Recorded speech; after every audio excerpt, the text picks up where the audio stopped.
All right, everybody, it is Monday and we are back out on another mowing job, back out on a familiar lot. You actually guys are gonna probably see over the next week or so. We're gonna start our twice a year mowing rounds on a lot of the lots that I maintain, and we're back on a familiar lot today, so let's see what we got. All right, so we are back out here on the Embankments lot, and got an old friend with me. Got the old MTL out for this one. I really like this mower for this particular lot, and I'll tell you why. Is because the grass in here, compared to some of the other places I cut, the grass in here is really not that bad. It's not super thick. It's mostly just weeds and some of this under scrub stuff. It's nothing too bad. That center section up there is not bad at all. It gets a little tall up there on that embankment up there, but it's nothing super crazy. And I really like this for working next to the roads and stuff, because I run this on the low flow circuit, not the high flow. And what that does for me is, one, it more turns this cutter into more of like a bush hog than it does like a high flow heavy duty brush cutter.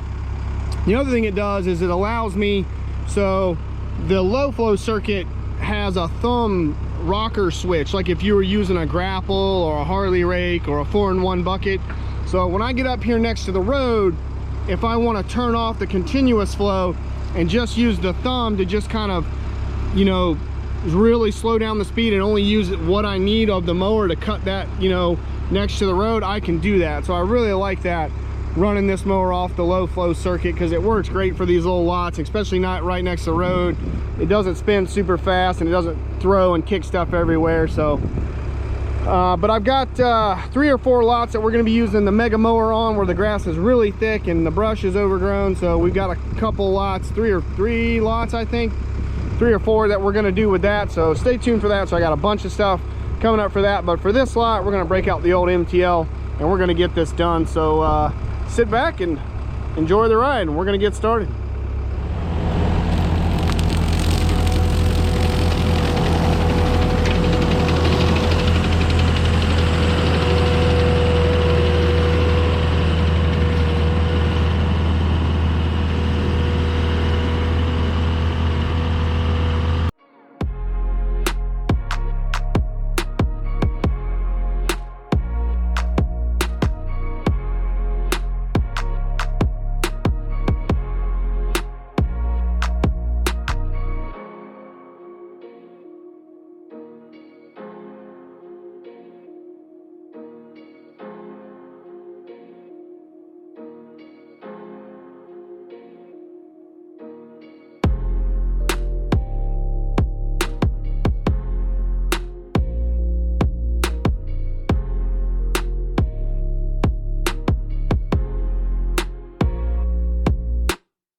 best place I can put that camera, but I want to give you a quick little demonstration of what I'm talking about with the mower. So if I hit this button up here to hold it, it will turn on the constant flow, but I'm right here next to the road, and I got some weeds here that I want to get knocked down, but I don't want the mower running wide open. So I'm going to use my little thumb rocker switch, and the way I've got it is, the way it's hooked up, running it that way runs the mower clockwise. So I'm just going to take this my rocker switch here and just kind of thumb this, and it's really going to slow down the mower and just kind of give me what I need. For this, just knock these bushes down, these weeds. I want to hit that. We'll have to come back with the weed eater real quick around that sign. So I'm not even holding it, but just the momentum of the mower itself is still mowing that down, but it's not spinning so fast where it's just chucking stuff everywhere, and I've got a lot more control over the speed of the mower and what it's doing. And I can basically just run this. You can about mow all of this off the momentum. We'll stick the mower right in between that sign.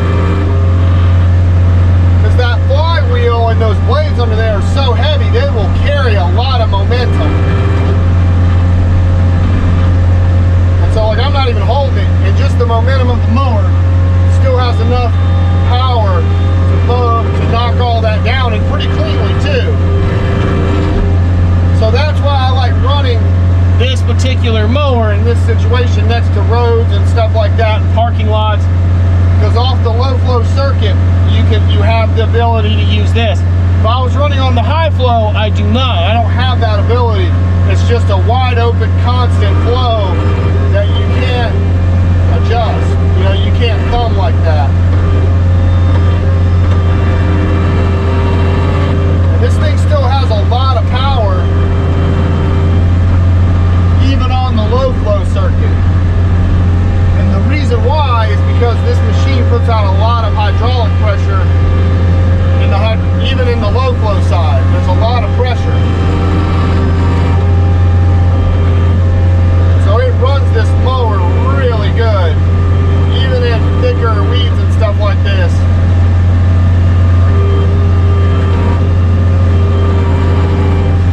But I'm just using only what I need of the mower, and I can kind of see how it's doing underneath there by the way it's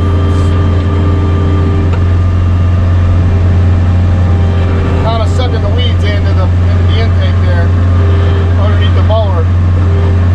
Try not to hit my tripod. Oh, that was close. But I'm not even touching. You can see it's still spinning and mowing up underneath there, and it's just kind of running off the momentum.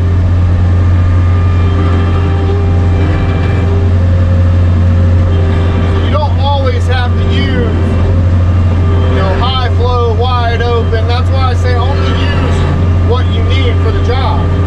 You know, you don't have to use 100%, you know, high flow, 45 gallons a minute, biggest attachment that you got for every job.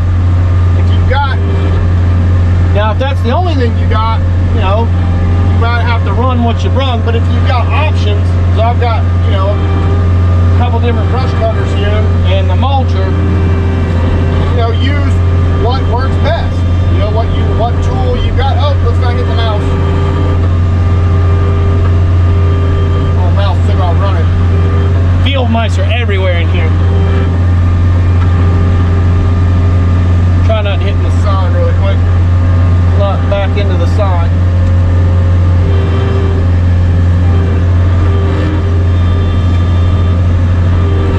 So that was pretty easy breezy.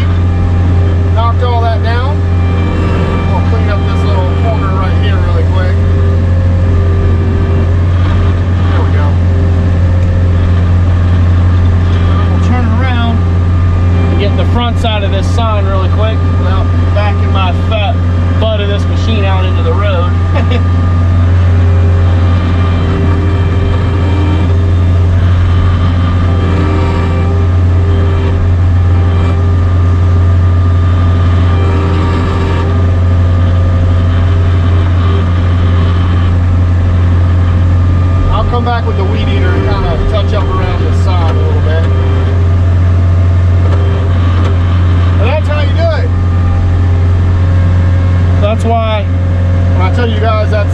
pretty handy tool, you know, feature off the low flow.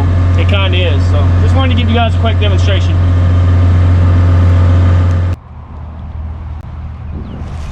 And we're done. Cleaned up around the sign, cleaned up that ditch right there, and there was a chinaberry tree that had, I guess, fallen over down there next to that growth down there. That's just a bunch of chinaberry trees. One had fallen over. I went down there with the chainsaw really quick and just cut it up into little bitty pieces and threw it off into the woods there. So no harm, no foul there. It's got all that mowed and it looks good. So I know somebody's going to come along and say, you know, a tractor with a bush hog is faster in here, but unless you're running like something super wide, like a batwing or something like that. I've bush hogged in here with a farm tractor before when I first got in business, and what I do in an hour and a half with that skid steer takes like 3 to 4 hours with a tractor and a bush hog. So and doing those embankments is not fun either on a tractor, because you can't go like that on it. You either have to come down it or you have to back up it. It's not very efficient at all, especially on my farm tractor or my dad's. It's just a little 30 horsepower Kubota, and it sits real high. It's like a farm tractor, and it does not like any kind of slope. So even on something like that, you wouldn't be able to do it with that tractor. It'd tip over. But the skid steer, no problem. So yep, all this is done. Just a little bit of, hey, this is a pretty easy lot to mow. There's a little bit of handwork typically, but it's not much, you know, 15 minutes or so. So all right, well, hope you guys enjoyed it. Hope you guys got some tips out of that. You know, that little part of me doing the front there, showing you how to kind of use the rocker thumb on the low flow circuit to run the bush hog, and you know, next to a road or something like that where you just need to kind of knock the grass down. You don't need to run it wide open. So that's a little tech tip for the day, or a little trick I've learned. So all right, hope you guys enjoyed it, and I'm out of here. I'll see you guys on the next one. Bye, everybody.